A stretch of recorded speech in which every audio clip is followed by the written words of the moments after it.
City of Reno firefighters get an extra $25 each pay period that they don't take a sick day, and they're not required to request vacation time, that is, until just 12 hours before they are supposed to be at work.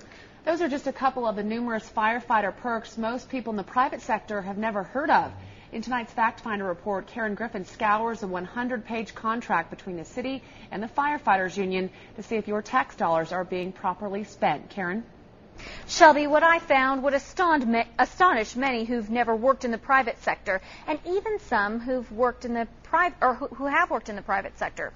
This labor agreement lays out everything from firefighter salaries to overtime agreements, and how many people will be on each fire engine. This is the document that has lined out what the city's responsibilities are to its firefighters for the last 5 years. The city wants to eliminate some of the pages and pages of perks. We should have been educating the public a long time ago about what's in here.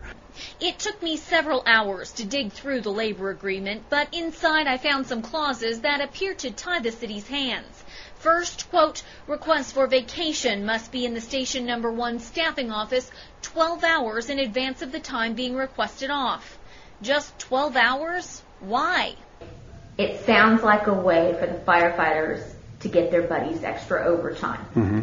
But why? I don't understand that. Whether it's scheduled 12 hours before or 2 months before, isn't that slot still open? Union President Brad Jensen says extra notice for vacation time would not save the city any money. City Councilman Dave Iazzi questions that. And then if it doesn't really cost anything, then why don't you eliminate that from the contract? Iazzi argues it would be easier and cheaper for the city to fill vacation openings with a standard 2 weeks vacation notice. If they want to backfill my position, if they want to fill it, then they have to pay time and a half. Okay?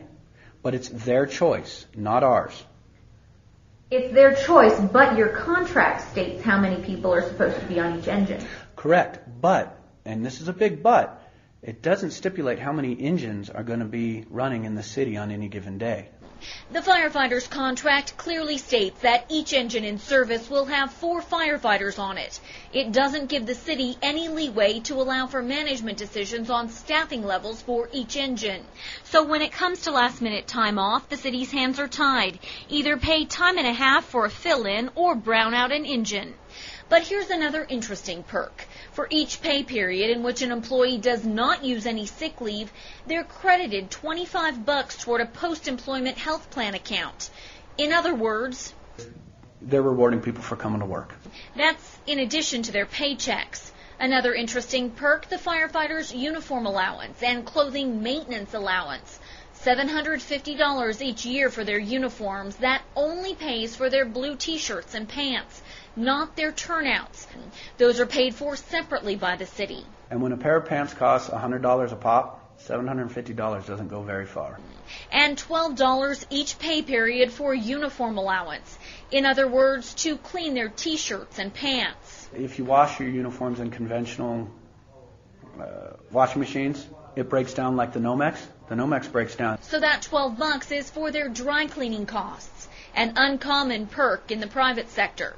But ultimately, who's responsible for these pages and pages of firefighter perks? The signatures are both from the city side and from the union side. We're paying a lot of money to firefighters. Has the city let the taxpayers down? I don't think I'm going to go that far in the responsibility because everything we do is in public.